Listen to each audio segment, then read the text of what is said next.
those wanting to run a mic on their Session 5 or their Hero 5 and are limited to the mic adapter and how short the cord is, but yet you still want to run a gimbal, I have a solution for you. Let's get into this review. So let's go through the setup that I have. So of course I got the WG gimbal, which is for the Session 5 and the Session 4. This is the S edition, so it's for this one. If you have the Hero version, the gimbal will be slightly larger where it mounts the camera. Then I have the Rode Micro or the Rode Mini microphone.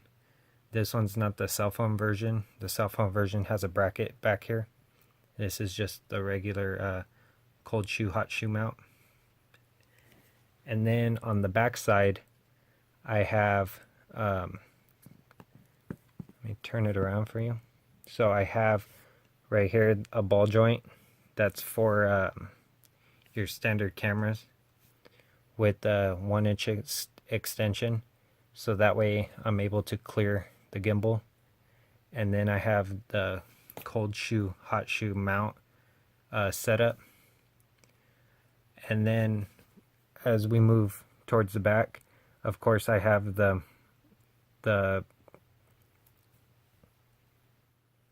on the back side, I have down below the gimbal, I have the mic adapter.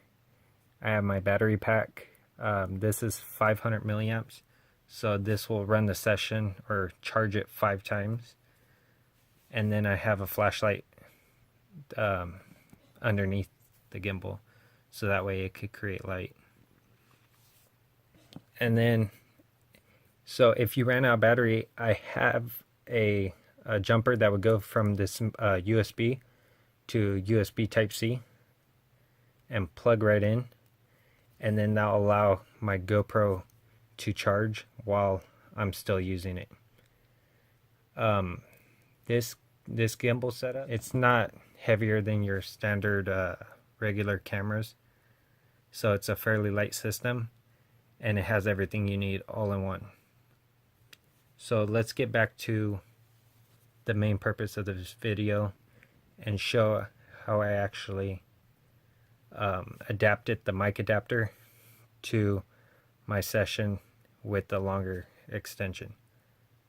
So when you buy your mic adapter, it's going to be this huge block with the short pigtail and this 90-degree USB Type-C adapter.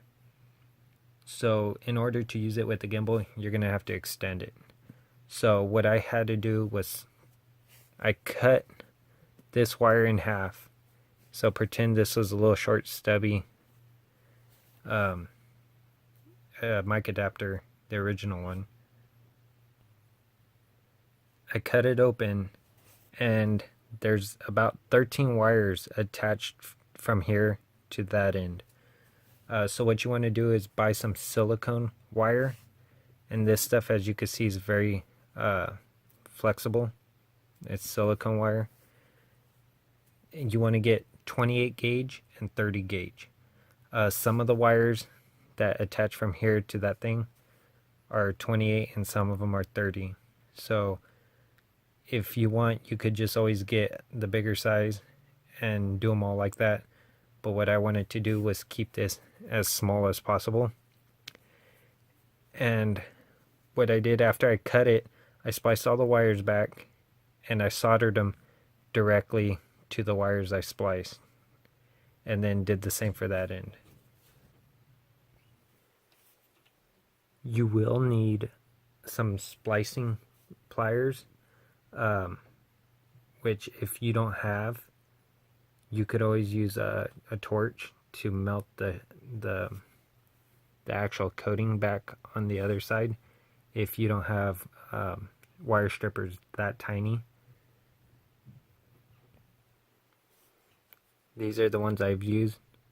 As you can see, they're really, really small. I had to buy these on Amazon. just to splice these.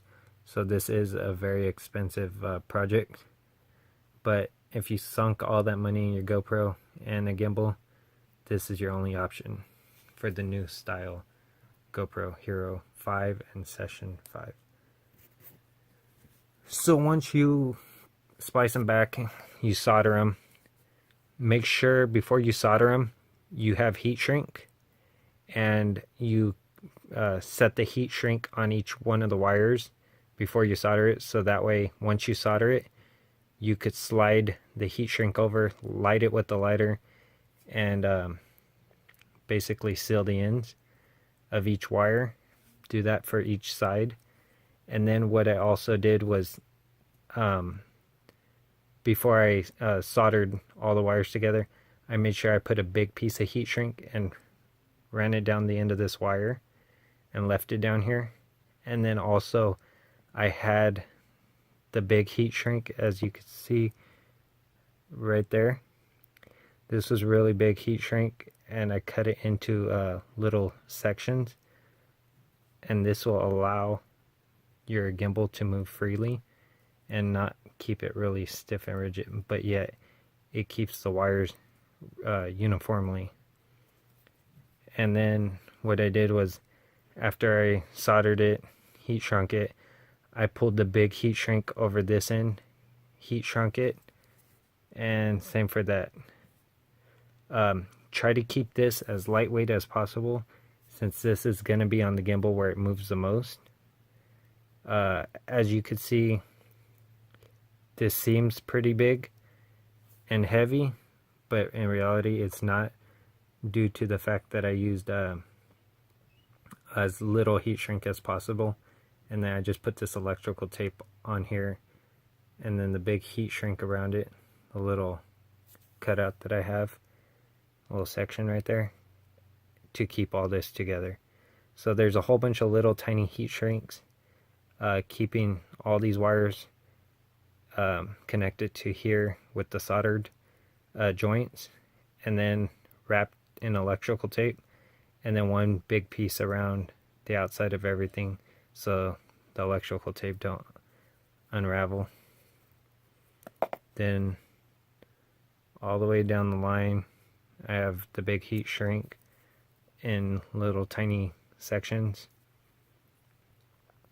And then what I did here was, since I made this longer than I need it, just in case for the future, if I needed to put this on something else, I left it a little bit longer. So I made this a little over a foot, and then what I did with the rest was I folded it back, and then I took some Velcro, wrapped it up just to keep this wire together. But as you can see, I put a big chunk of heat shrink from here to here, and this is the marine heat shrink. So as you can see, it looks like almost like there's a glue, epoxy type of substance inside of it, so that way it seals out moisture and everything else. And then what I did here was I put a little piece of Velcro. So then you take this Velcro, and there's another piece of Velcro here. You stick it to here, and then I have multiple things of Velcro that would go here on this piece, and then I fished it through this piece here. And then once you plug it in and route it, make sure your gimbal is able to move completely free. You'll end up with this and setup. So basically your gimbal will be like this, and as you can see, there's nothing hindering its movement. So you make sure that there's some Velcro or something right here to hold this wire here, and same thing right here. I put some Velcro right there to hold it right there, so that way it moves this way freely, moves this way freely, and side to side freely. So there you have it. And then this would mount down there. And like I said, if you attach a battery pack to this off of here, flashlight or whatever, I made everything use the GoPro mounts, so everything is quick disconnect, and it's really modular. If you want to add it to your car or something, you could just slide it and lock it in. It's ready to go. You could add a microphone if you want. If not, you could take this whole thing off, but I know the audio isn't as good as having a microphone, so that's why I have this set up. If this video was helpful, please like and subscribe. Thank you for watching.